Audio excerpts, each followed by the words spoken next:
सुप्रभात बच्चों, कसे आहात सगळे? मजेत ना? आज आपला मराठीचा क्लास है। आज अपनी हिंदी की क्लास है। आज हम पाठ क्रमांक 4 यानी धडा चौथा बघणार आहोत। तर धडा चौथा काय आहे? प्रेमाची सावली यानी कि प्यार की छाया। ठीक है, ध्यान से सुनिए। रमा गावातली प्रेमळ मुलगी म्हणून ओळखली जात होती। यावर्षी ती 9वीत शिकत होती। घराच्या 1 किलोमीटर अंतरावर तिची शाळा होती। रमा नाम की एक बच्ची थी, वो बहुत प्यारी थी। वो सबको उसे प्यार से देखते थे गांव में। उसे पहचान उसकी वही थी कि वो एक प्यारी बच्ची है। या वर्षी ती 9वीत शिकत होती। ये साल वो 9th स्टँडर्ड में सीख रही थी। घराच्या 1 किलोमीटर अंतरावर तिची शाळा होती। घर के 1 किलोमीटर अंतर से ही उसका विद्यालय हुआ करता था, यानी स्कूल हुआ करता था। ती दररोज त्याच रस्त्याने जात असे। तिच्यासोबत तिच्या मैत्रिणी जात असत। वो हर रोज उसी रास्ते से गुज़रती थी अपने गांव से, जहाँ पे उसका विद्यालय हुआ करता था, और वो अपने दोस्तों के साथ स्कूल में जाया करती थी।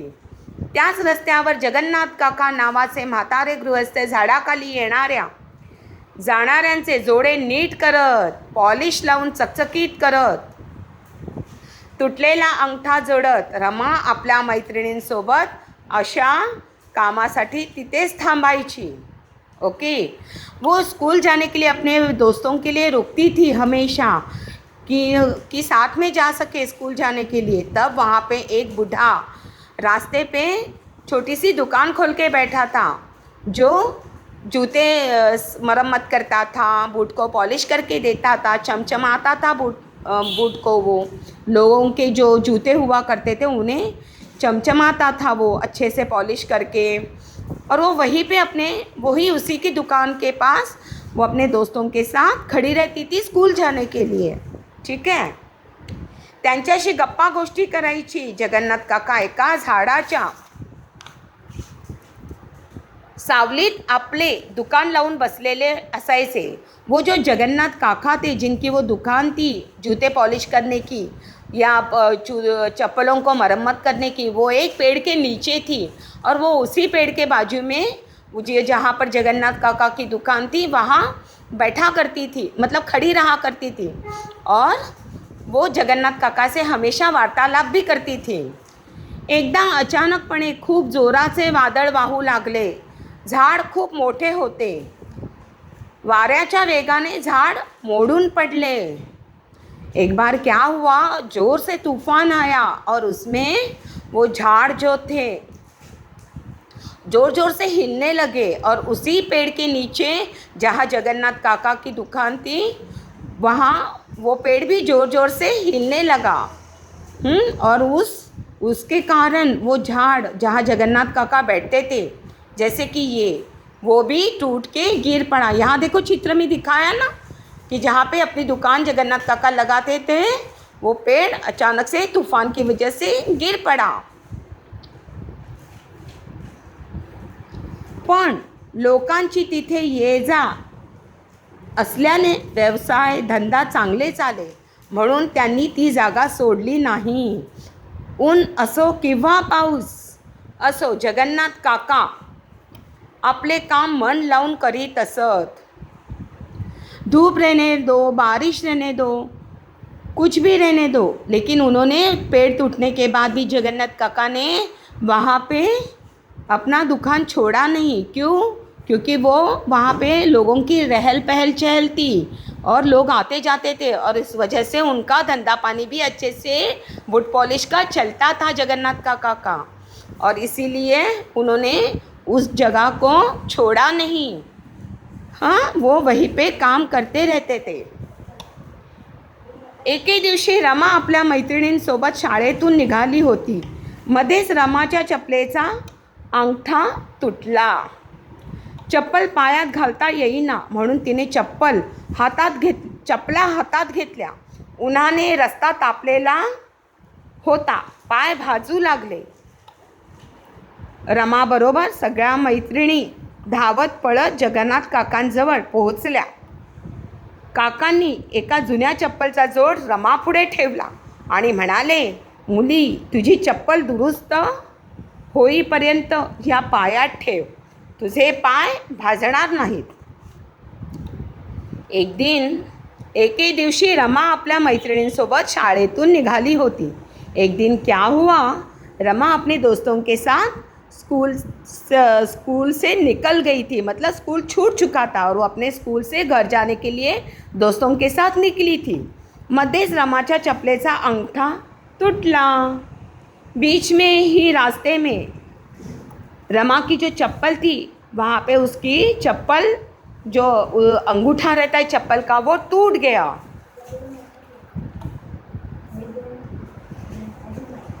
और इस वजह से चप्पल पायात घालता येईना और इस कारण उसे चप्पल पैर में डाल के वो चल नहीं पा रही थी. म्हणून तिने चप्पला हातात घेतल्या और इस वजह से उसने चप्पल अपनी हाथ में ली.